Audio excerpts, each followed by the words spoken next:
Hello.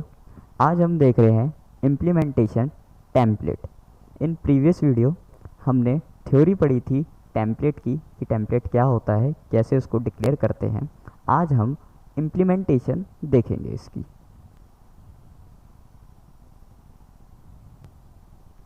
सबसे पहले हम टेम्पलेट फंक्शन देखते हैं कि टेम्पलेट फंक्शन कैसे डिक्लेयर करा जाता है एंड उसको कैसे यूज़ करा जाता है। तो टेम्पलेट फंक्शन डिक्लेयर करने के लिए आपको सबसे पहले क्या करना है, थ्योरी में हमने पढ़ा था कि अगर हमें कोई भी टेम्पलेट डिक्लेयर करना होता है तो हमें टेम्पलेट कीवर्ड लिखना होता है। तो ऐसे ही सबसे पहले मैंने क्या करा, टेम्पलेट कीवर्ड लिखा। फिर बताया था एंगुलर ब्रेसिस में आपको क्लास कीवर्ड लिखना होता है एंड फिर उसका ऑब्जेक्ट। ऑब्जेक्ट में मैंने x लिखा, आप कुछ भी लिख सकते हैं। मैंने यहाँ दो ऑब्जेक्ट क्रिएट करे, x एंड y। आपको जितने ऑब्जेक्ट डिक्लेयर करना है आप उतने करिए, कॉमा डालिए एंड फिर क्लास कीवर्ड लिखिए एंड वो ऑब्जेक्ट डिक्लेयर कर दीजिए। तो आप एक से अधिक कितने भी ऑब्जेक्ट आप डिक्लेयर कर सकते हैं इन एंगुलर बेसिस में। फिर क्या करना है हमें, जैसे अगर हमें ये हमारा टेम्पलेट फंक्शन है। जैसे मैंने यहाँ पर फिर क्या करा, जब मैंने टेम्पलेट अपना डिक्लेयर कर दिया, फिर मैंने यहाँ पे ऐड फंक्शन अपना एक बनाया जो दो वैल्यू को ऐड करेगा। फिर इन टेम्पलेट हमें पता है टेम्पलेट क्या करता है, ये अलग अलग डेटा टाइप के आर्ग्यूमेंट को लेने के लिए बना होता है। एक टेम्पलेट एक से अधिक डेटा टाइप के आर्ग्यूमेंट को रिसीव करता है। तो कैसे रिसीव करेगा, ये x एंड y ये टेम्पलेट के ऑब्जेक्ट हैं। तो ये टेम्पलेट के ऑब्जेक्ट होने के नाते ये एक से अधिक डेटा टाइप के आर्ग्यूमेंट को रिसीव कर सकते हैं, क्योंकि इनका कोई एक स्पेसिफिक डेटा टाइप नहीं है। अगर मैं यहाँ इंट डिक्लेयर कर दूँ तो ये जो मेरा ऑब्जेक्ट है, ये जो बी ऑब्जेक्ट जो है, ये मेरा इंटीजर टाइप का एक स्पेसिफिक ऑब्जेक्ट बन गया।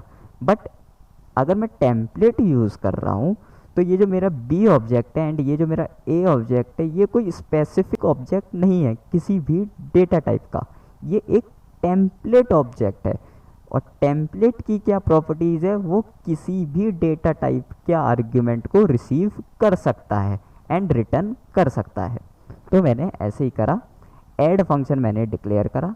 आप यहाँ वॉइड लिखना चाहें वॉइड लिखें, नहीं लिखना चाहें मत लिखें, कोई बात नहीं। आर्ग्यूमेंट में मैं दो वैल्यू को लेना चाह रहा हूँ, क्यों, क्योंकि मैं इन दो वैल्यू का सम करूँगा।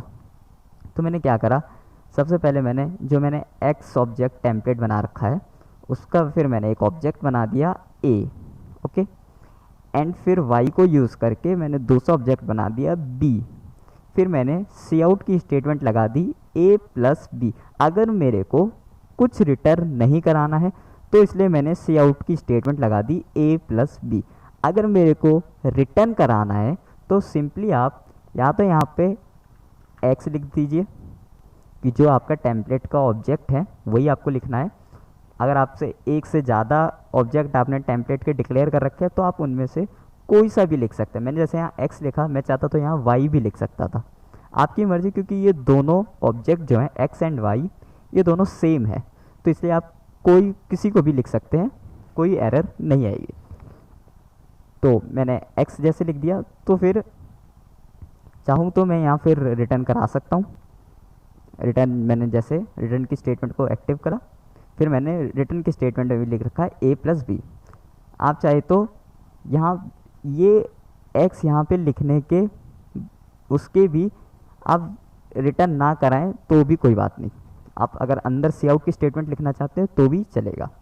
बट कोई कंपाइलर में एरर आ जाती है, मेरे कंपाइलर में अभी तक कोई एरर ऐसी नहीं आई है, तो इसलिए मैं दोनों वे से कर सकता हूँ। अभी हम सिंपली सी आउट की स्टेटमेंट देख लेंगे, आप वैसे कर सकते हैं आप ऐसा भी, ओके। तो मैंने सिंपली सी आउट की स्टेटमेंट में a प्लस बी लिख रखा है। अब हम आते हैं अपने मेन फंक्शन पे। ये है मेरा मेन फंक्शन। मेन फंक्शन में मैंने क्या कर रखा, सिंपली फंक्शन की कॉलिंग लगा रखी है। तो मेरा ऐड फंक्शन था, मैंने ऐड फंक्शन में मैं ये दो आर्ग्यूमेंट ले रहा था। तो सबसे पहले मैंने क्या करा, दो इंटीजर आर्ग्यूमेंट भेजे है कि 2,2, ये जाके सम होगा एंड प्रिंट हो जाएगा। ये कौन रिसीव करेगा, ए एंड बी जो हैं ये रिसीव कर लेंगे। ओके, फिर मैंने दोबारा फंक्शन की कॉलिंग लगाई जिसमें मैंने आर्ग्यूमेंट भेजा 2.5 एंड 6.2, इनका भी सम होगा एंड वो मेरे को प्रिंट हो जाएगा इन आउटपुट स्क्रीन।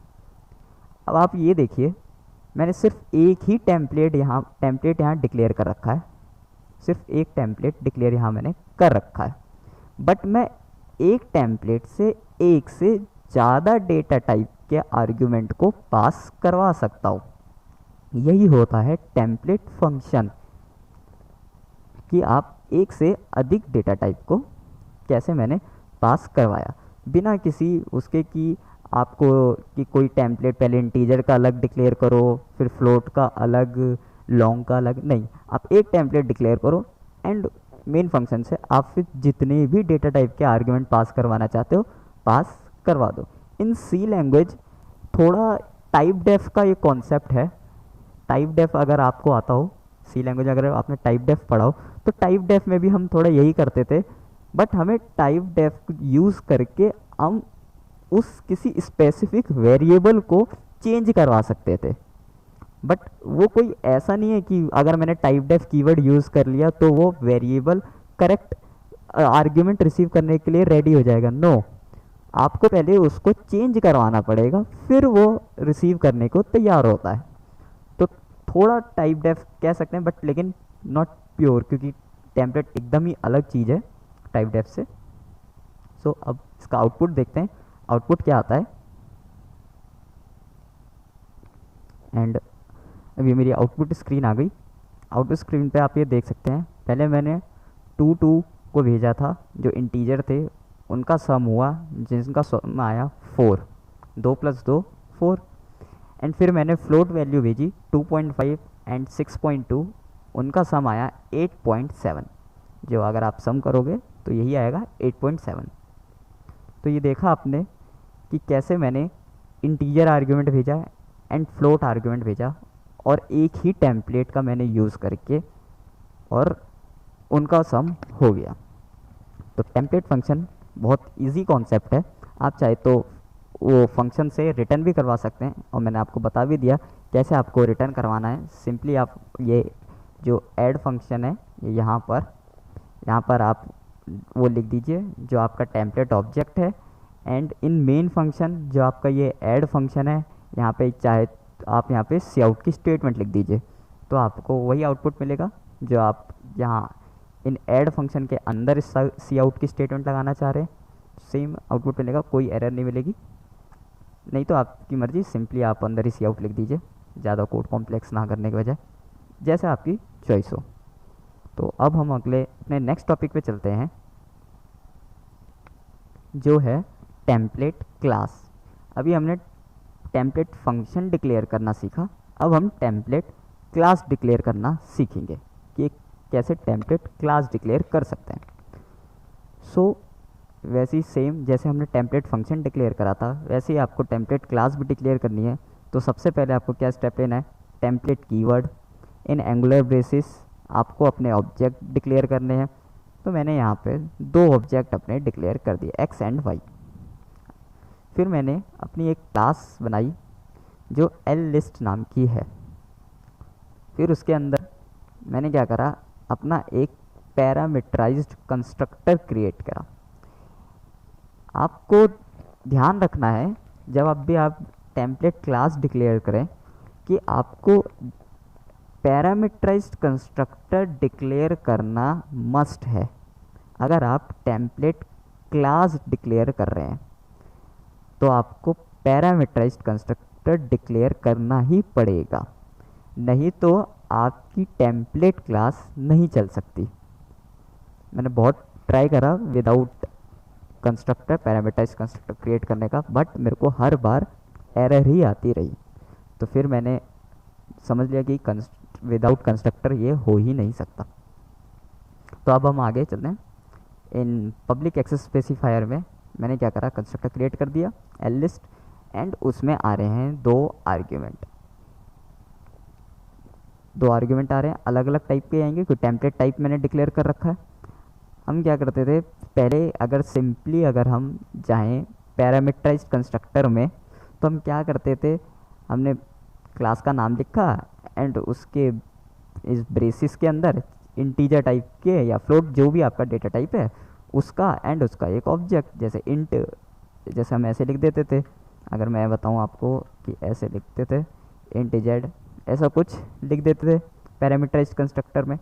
बट जब आप टेम्पलेट डिक्लेयर करें तो आपको ऐसे डिक्लेयर करना है, जैसे अभी हम ऊपर हमने देखा था टेम्पलेट फंक्शन, वैसे ही आपको इसमें भी करना है कि अगर आपने दो टेम्पलेट ऑब्जेक्ट के लिए क्रिएट कर रखे हैं, मैंने वही कर दिया एक्स जेड एंड वाई ए, और सिंपली मैं इनको भी सम करवा रहा हूँ। तो जेड और ए में आर्ग्यूमेंट आएंगे जो मेन फंक्शन से पास होंगे, और मैंने उनको प्लस करवा दिया है जेड प्लस ए, एंड मैंने एट लास्ट क्लास एंड कर दी। अब हम आते हैं अपने मेन फंक्शन पे। मेन फंक्शन पे इस क्लास का जो ऑब्जेक्ट है वो डिफरेंट बनेगा। क्यों? क्योंकि ये जो क्लास है आपकी एल लिस्ट, ये सिंपल क्लास नहीं है, ये आपकी टेम्पलेट क्लास है। तो टेम्पलेट क्लास होने के नाते इसका ऑब्जेक्ट भी डिफरेंट बनेगा। सिंपल ऑब्जेक्ट अगर आप बना दोगे तो आपको एरर आएगी।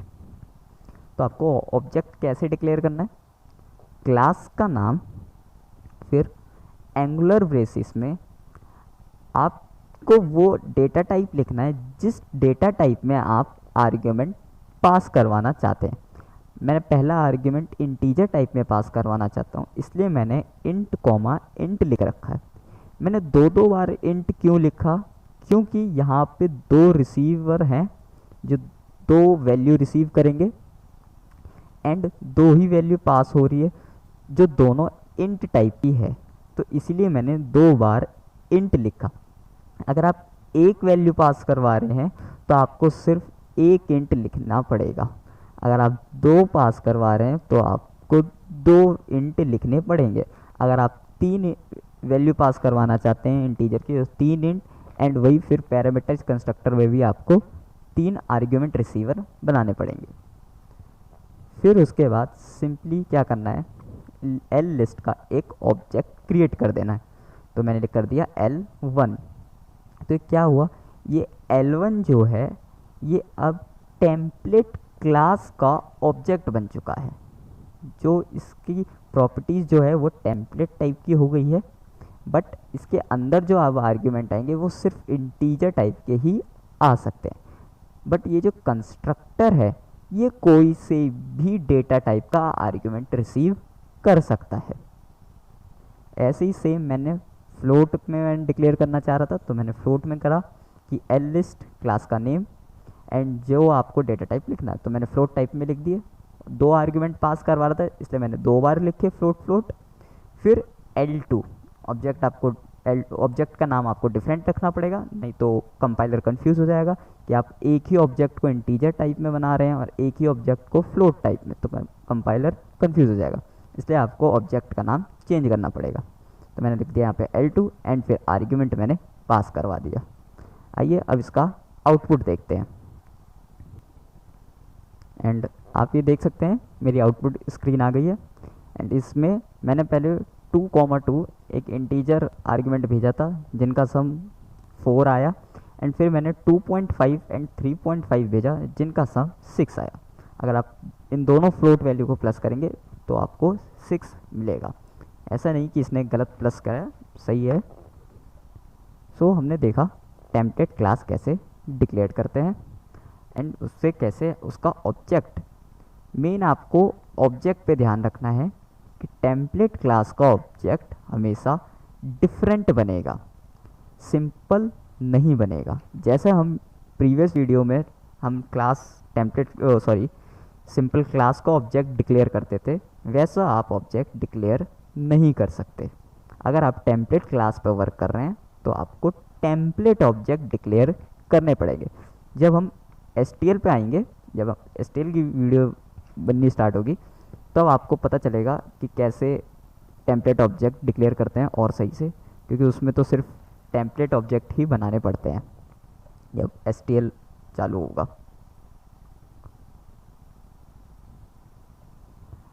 सो आई होप आपको समझ में आया होगा कि कैसे टेम्पलेट क्लास डिक्लेयर करते हैं and template function and template class का ऑब्जेक्ट कैसे डिक्लेयर करते हैं। So thank you for watching.